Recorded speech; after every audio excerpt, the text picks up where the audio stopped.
Kesaksian mantan Muhyiddin Ba'alawi ketika mengabdi kepada para habib. Di antaranya pernah ditampar, dihina, bahkan disebut najis. Apakah seperti inikah kelakuan dari mereka yang disebut cucu Nabi? Baik, Assalamualaikum warahmatullahi wabarakatuh. Waalaikumsalam. Selamat malam Indonesia, salam sejahtera bagi semuanya.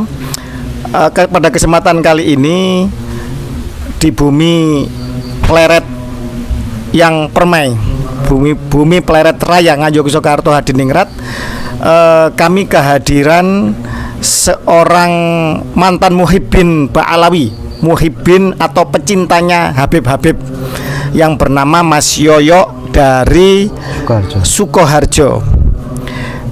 Beliau pada kesempatan malam ini ingin bertestimoni dan menyampaikan bahwa suka dukanya menjadi Muhyiddin Ba'alawi atau pencintanya para Habib. Dan juga mungkin ada pesan-pesan yang mau disampaikan di balik testimoni itu. Monggo silakan Mas Yoyo, dimulai langsung. Assalamualaikum warahmatullahi wabarakatuh. Selamat malam. Perkenalkan saya Al-Fakir Yoyo Sugio dari Sukoharjo. Jadi gini, berawal saya kan mendapatkan hidayah itu belum lama, sekitar 6-7 tahun yang lalu. Dan bukan dari alumni pondok pesantren yang notabene-nya tidak punya pengalaman di bidang agama yang lebih kuat gitu.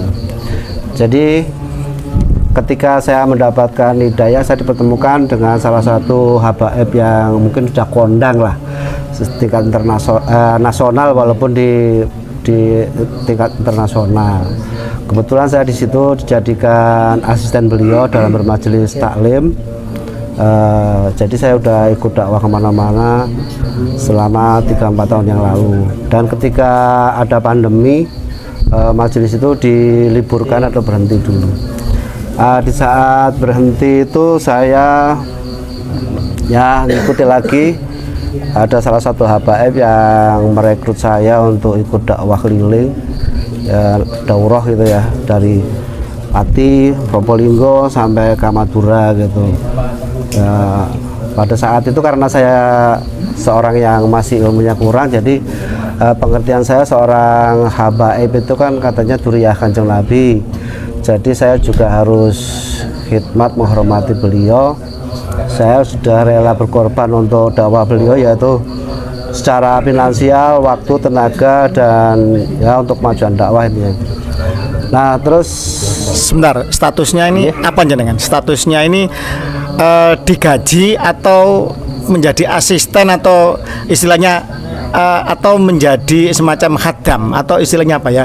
Mengabdi yang mana? Jadi begini, kita berdakwah itu kan karena dulu saya juga sudah punya target-target ya, di usia 40 ke atas. Saya pengennya itu di usia yang udah tua itu saya abdikan untuk di bidang dakwah ya sebisa saya, maksudnya saya mensupport dakwah-dakwah para habaib itu yang intinya untuk berdakwah di jalan agama.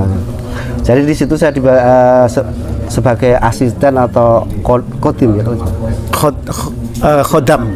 kodim ya. Jadi kodimnya, jadi saya jadi asistennya lah kalau bahasanya yang ininya, bahasa yang kerennya gitu. Jadi pembantunya. Okay. Nah kita dakwah kita ikutin kemana-mana aja, mengkondisikan juga.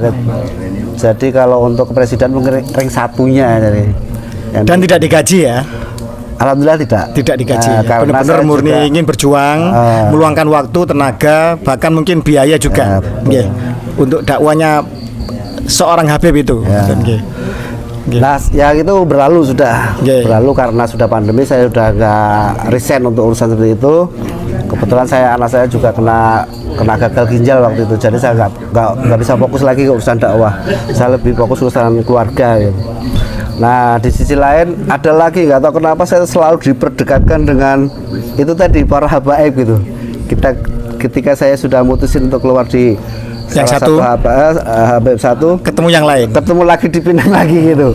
Harusnya bangga dong ketemu mengabdi ke cucu Nabi. Iya pada waktu itu bangga. Oh bangga ya. Saya gini berasumsi katanya kan cucu Nabi, cucu Kanjeng Nabi, jadi saya harus rela, harus ikhlas dengan apapun kondisinya gitu kan. Nah terus setelah kita sudah ngikuti, udah kayak saudara sendiri, bahkan tidur di hotel bareng, makan bareng. Saya pikir juga kayak gini dalam kebersamaan kayak gini, makan bareng.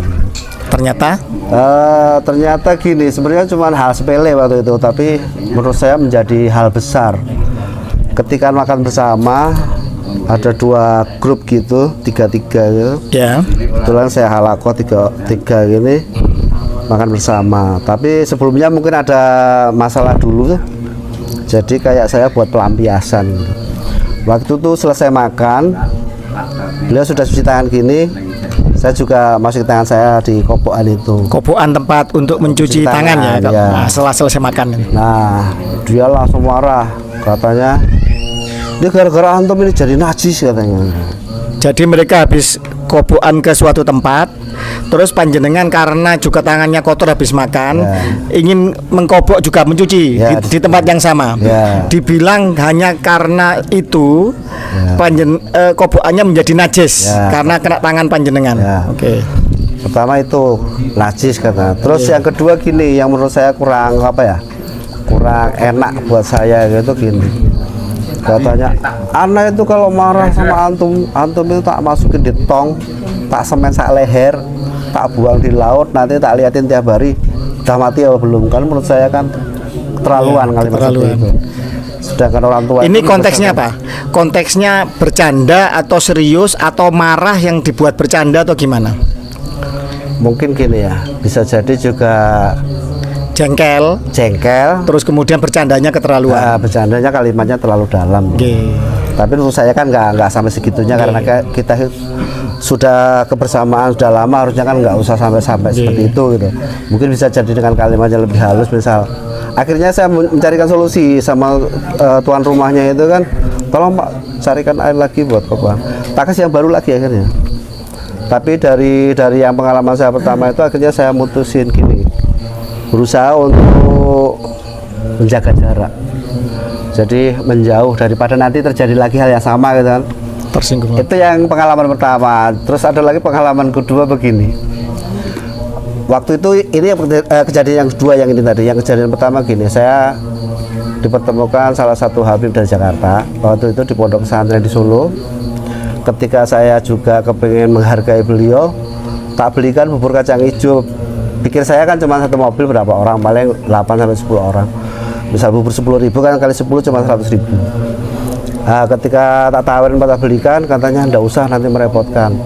Terus tapi ya terserah kalau semampunya gitu. Ketika tak belikan 10 bungkus, kita berhadapan gitu. Beliau marah-marah. Katanya gini, "Antum itu pakai tanya-tanya berapa?" Terus kalau saya bilang 3.000 gimana?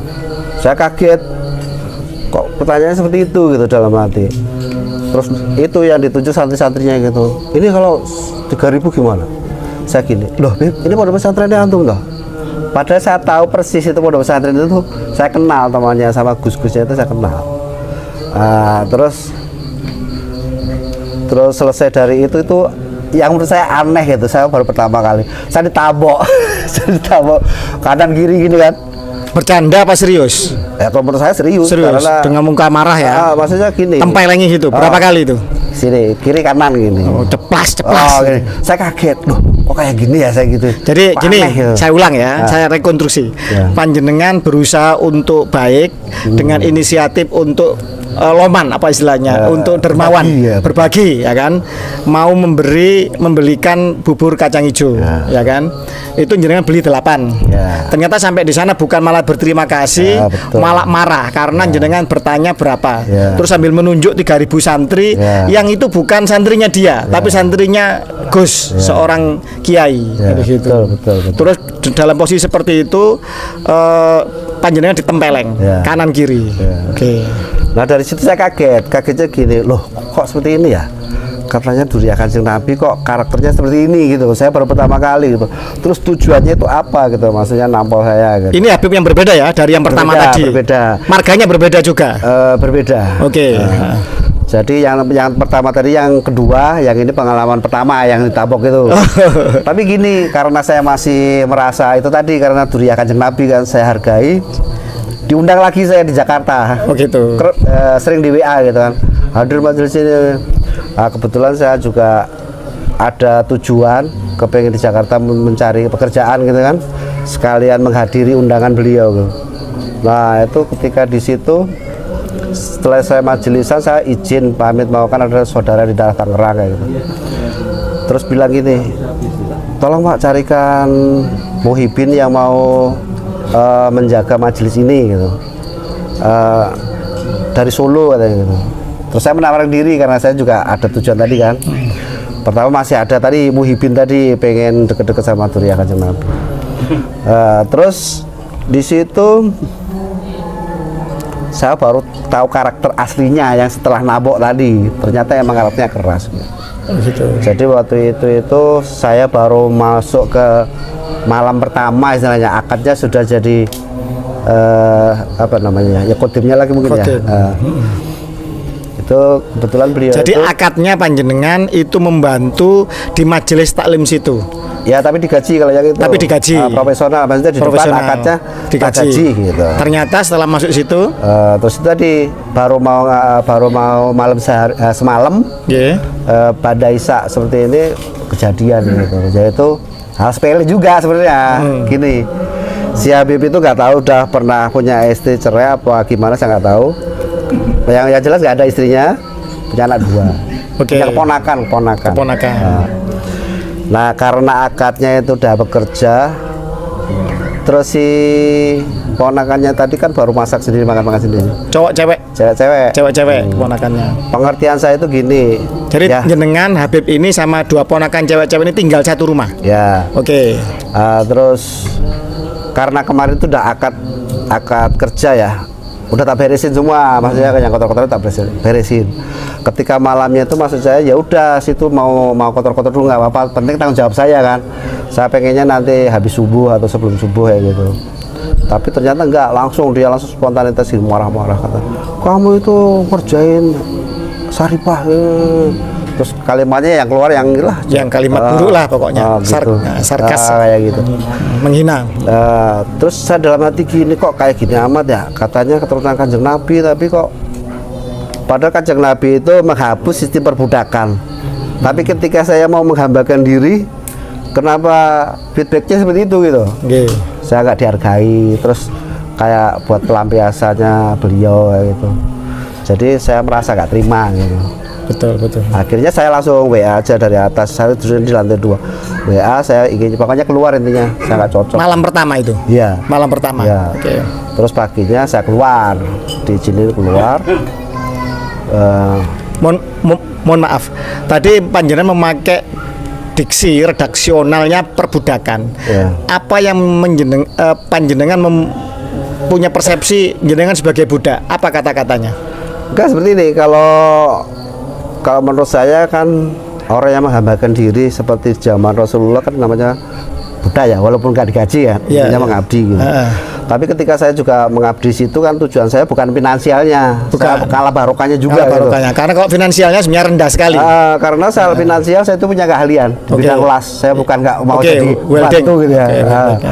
Untuk menghasilkan sehari 150.000 saya bisa dengan keahlian saya.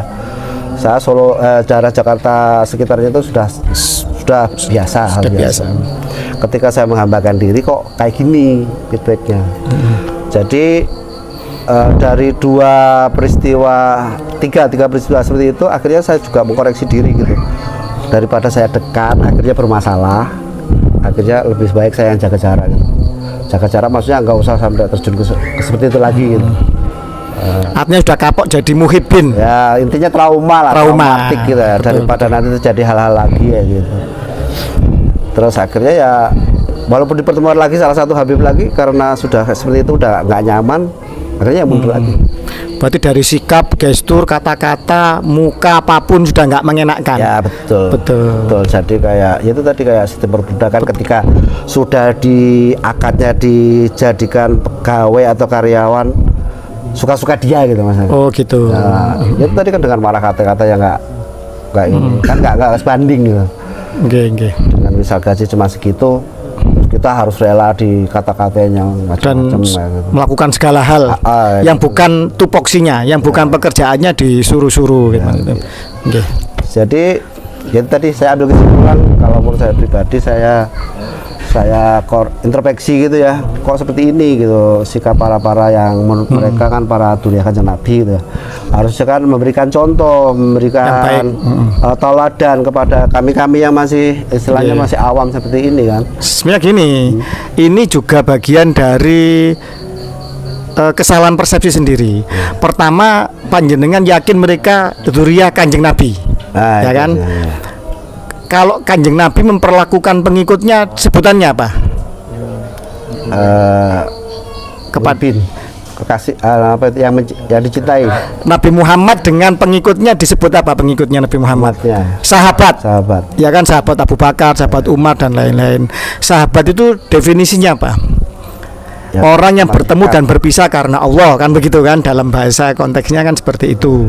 Terus kemudian sejajar, egaliter, saling take and give, memberi dan menerima. Jadi di sini terjadi proses saling memberi, saling asih, asuh, kan begitu ya kan. Sama-sama apa namanya persahabatan itu sejajar lah, intinya begitu, egaliter lah gitu. Tapi yang mengaku cucu Nabi ini menyebut pengikutnya sebagai apa? Muhibbin. Apa artinya muhibbin? Muhibbin menurut pengertian saya katanya orang yang dicintai atau yang mencintai, pecinta. Nah, definisi cinta itu ada korelasinya. Cinta itu harus ekivalen dengan pengorbanan. Semakin kita mencintai sesuatu, kita harus besar pengorbanannya. Artinya kalau jenengan sudah menyatakan sebagai muhibbin Ba'alawi atau Habib, jenengan kan menyatakan diri pecinta. Jenengan harus siap berkorban apapun, derita seperti apapun jenengan harus siap. Nah itu gitu. Pertanyaannya, yang nabinya aja menyebut pengikutnya sahabat, loh kenapa kok yang aku cucunya memperlakukan sebagai muhibbin, sebagai orang yang harus mencintai dirinya, kan gitu. Harusnya kalau memang duriyahnya pewaris ajarannya kan tidak begitu. Nah akhirnya ya ini efeknya. Kalau pecinta ya harus siap ditindas, harus siap menderita, harus siap berkorban apapun, begitu. Jadi intinya apa? Panjenengan tadi menyatakan di awal tadi saya mendapat hidayah. Hidayah apa yang jenengan maksudkan itu? Kalau yang hidayah tadi gini, dari yang saya itu dari pekerja yang tadi saya ceritakan, saya pekerja di Jakarta dulu. Jadi Jakarta sekitarnya udah saya jajah semua. Jadi ketika saya dipertemukan untuk itu tadi ikut di bidang dakwah sesuai kemampuan saya, walaupun sekedar sebagai tadi apa muhibbin tadi. Nah, karena kita juga nggak paham kan, intinya saya pengen ikut partisipasi gitu. Jadi jenengan merasa dari orang yang tidak ngurusi agama mendapat hidayah ingin ngurusi agama. Gitu. Ternyata jenengan jadi muhibbinnya Habib, ya kan? Terus jenengan mendapat perlakuan seperti budak, dihina, sampai tadi itu kobokan tempat yang sama dianggap jadi najis. Jadi jenengan ini najis. Jenengan anjing nama.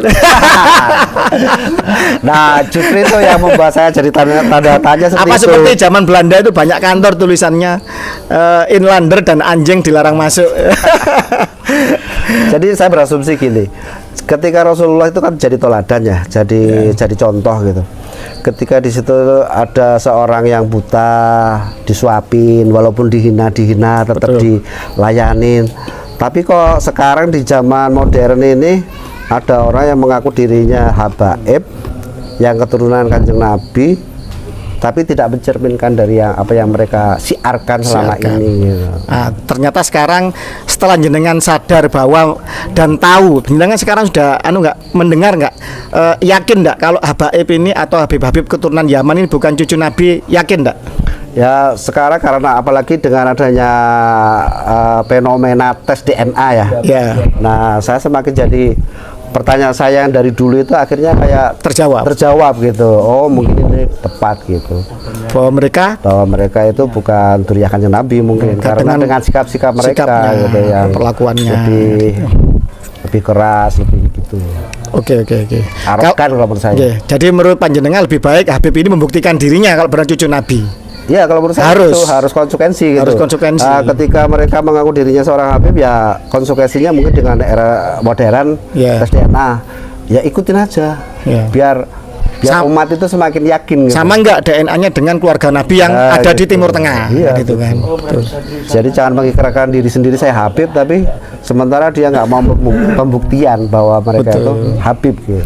Terus pesan jenengan sekarang dengan jenengan tadi dihina najis, jenengan guyonnya mau dicor, ditong, tinggal kepalanya dicelupin dibuang di laut, ditunggu tiap hari mati apa enggak ya.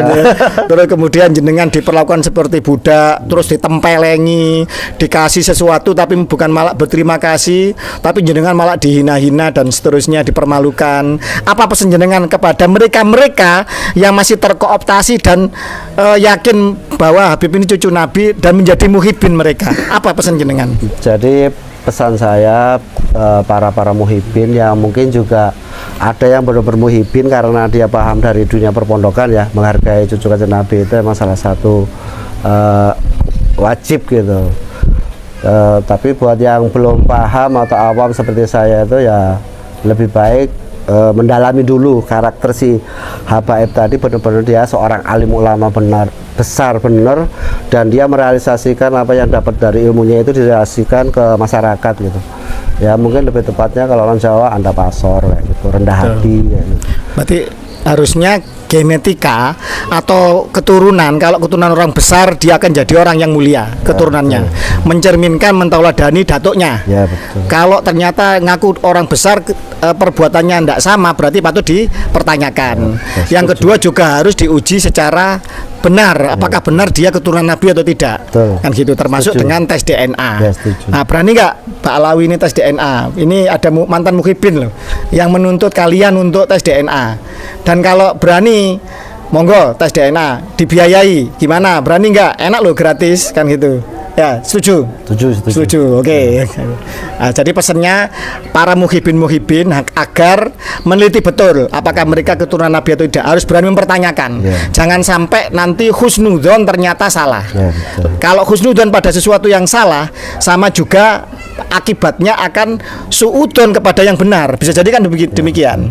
Kiai-kiai yang ternyata juga mungkin ya kan masih ada ketersambungan nasab dengan Rasulullah malah disuudoni karena mukanya sudah muka Nusantara. Sementara mereka-mereka yang mukanya masih muka Timur Tengah dianggap cucu Nabi tanpa diteliti lebih lanjut genetikanya, akhlaknya, perbuatannya, kapasitas ilmunya, dan tentu saja punya isbat enggak dari negara asal kan gitu. Masa cucu Nabi distempel di Jakarta kan tidak mungkin, sudah kan gitu. Tidak masuk akal. Oke. Kalimat terakhir yang mau disampaikan monggo. Kalimat terakhirnya intinya tadi kita harus berhati-hati gitu aja. Dengan waspada, jangan cuma sekadar apa ya istilahnya anut grubyuk kalau orang Jawa. Jadi rubuh-rubuh gedang cuma mengikuti aja tanpa mau meneliti dulu lebih dalam gitu. Ya itu tadi kealimannya, keilmuannya, terus sanatnya kayak gitu. Apalagi ini menyangkut dengan duriah kanjeng Nabi. Saya kira cuma sampai di situ. Oke. Baik para warga Nusantara. Hati-hati. Oke. Kalau Bupeto ada masalah, babat langsung. Baik para warga Nusantara dan juga terkhusus bagi para muhibin Pak Alawi, ini ada mantan muhibin, contoh kasus testimoninya studi nyata, siap dimubahalah? Siap bahwa bersumpah bahwa kesaksiannya benar, siap. Oke. Bahwa menjadi pelajaran bagi semua, jangan mudah percaya. Di era sekarang itu informasi mudah didapat, komunikasi juga mudah. Bisa saling korespondensi dengan narkoba internasional, bisa tes DNA. Kalau ada orang ngaku-ngaku cucu Nabi, suruh buktikan. Jangan seenaknya ngaku-ngaku, ternyata itu untuk mengkapitalisasi umat, memanfaatkan umat. Apalagi orang-orang yang muhibin, pengikut mereka tambah dijadikan budak atau dimanfaatkan. Demikian, salam waras bagi seluruh warga Nusantara. Wallahul muwaffiq ila aqwamit thoriq. Wassalamualaikum warahmatullahi wabarakatuh. Merdeka. Waalaikumsalam warahmatullahi wabarakatuh.